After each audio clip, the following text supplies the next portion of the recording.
The troubles all began 3 years ago, with the passing of the old king, Lord Ironfist.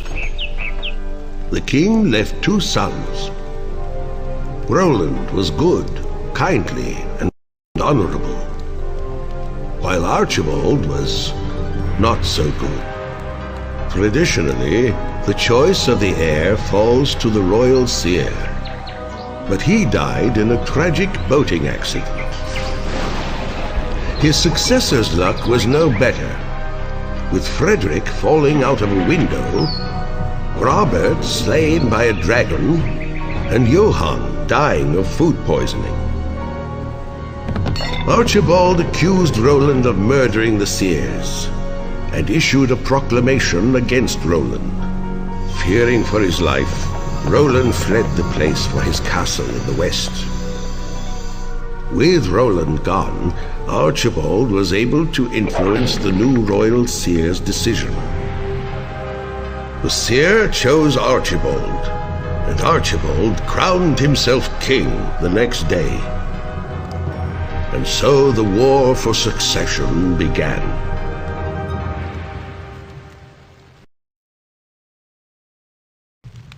Choose your lord.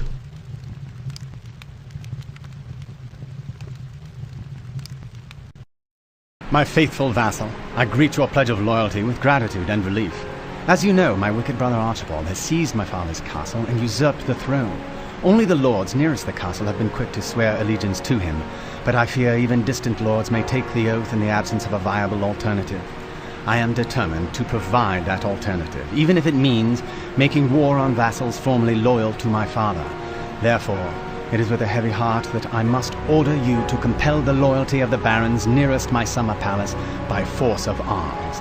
Since we cannot afford to fail, I have provided you with a sum of gold sufficient to the task. I have also provided you with a magical amulet to help coordinate our war efforts. Well done! Our initial move is an unqualified success. Unfortunately, we have no time to celebrate. The remainder of the local nobility is less than pleased with our recent military victories and have organized their defenses against us. It is up to you to put down their rebellion, but I will need the forces you raised in your previous mission to secure that region properly. Once again, I needn't remind you of the seriousness of your mission. We must win in order to secure the taxes necessary to finance the war against Archibald. I am giving you the last of my gold to raise the armies you will need to force their surrender. Congratulations, a splendid display of military acumen. With the financial backing of this rich farming region, we now have the gold it takes to win this war. Now we need to secure the resources. Our enemy Archibald has begun to move troops into the mountainous mining regions of the south, known as Karator, and we need to oppose him and seize these resources for ourselves. At the same time, I have received a plea for help from Roland, king of the dwarves. Archibald's warlocks have attacked a dwarven village 4 days ago, slaughtering every last man, woman, and child in their quest for dwarven gold. Finding none, they press their attack against the rest of the dwarven holdings. My general, I seek your counsel.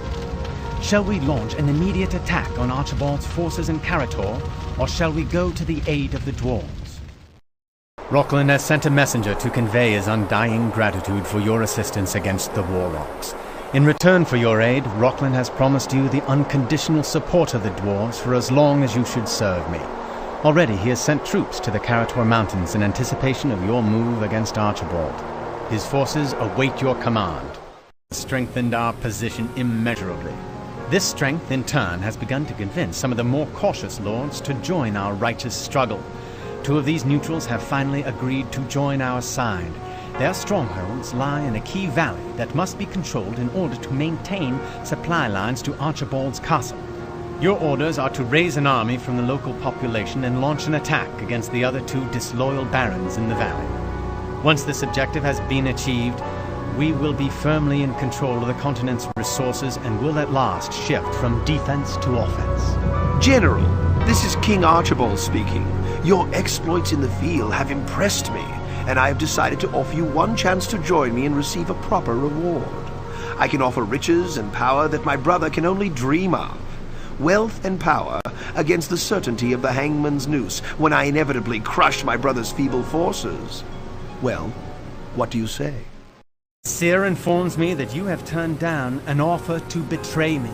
Once again, it seems I am in your debt. You may rest assured that when all this is over, your service will not go unrewarded. I have received a request for aid from the sorceresses of Norriston. Their public declaration for me has made them the object of Archibald's wrath. Archibald has sent a large army to make an example of them. They must be defended if we are to maintain our diplomatic credibility. I am sending Lord Halton to assist you in your efforts to rally the sorceresses. And once again, thank you. Sorceresses send their regards for your aid and promise to make available their best practitioners while you remain in my service. My good general, I require your counsel. The time draws near when we must prepare and launch an attack against my evil brother. My advisors have given me mixed advice. Half say that I should send you to gather troops for the attack against the lords that remain loyal to Archibald, while the other half tell me to send you on a quest through the travel gates to find the fabled ultimate crown. What say you? I see that you have gathered your force and are poised to attack Archibald's defenders. Due to a desperate counteroffensive upon my holdings here in the west, I am unable to send you aid in this crucial hour. I can only hope that the forces you have gathered, magical or otherwise, are sufficient to the task. Lord Hart will assist you in your endeavor. Oh, and one more thing. Be sure to capture General Corligon. If we can deny Archibald his wisdom, Archibald will fall more easily. At last, the war draws to an end. My brother refuses to surrender in the face of your army, and instead sends his undead armies to continue their war against his own people. I must redirect the forces you so cleverly led to victory against General Corligon to the defense of the people. I have decided to put Lord Hart in charge of the defense and you in charge of the attack against my brother's weakened armies. You have free access to the holdings you recently confiscated from Archibald's vassals. Use them wisely and capture my brother. Let us bring the civil war to an end. Brother Archibald, for your crimes against the kingdom and myself, I give you a mercy you surely would not have shown me. I sentence you to be turned to stone and locked in the West Tower, until future generations should take pity upon you and restore you to life, if they ever do. In any case, you may rest assured you will never lay eyes upon the crown again.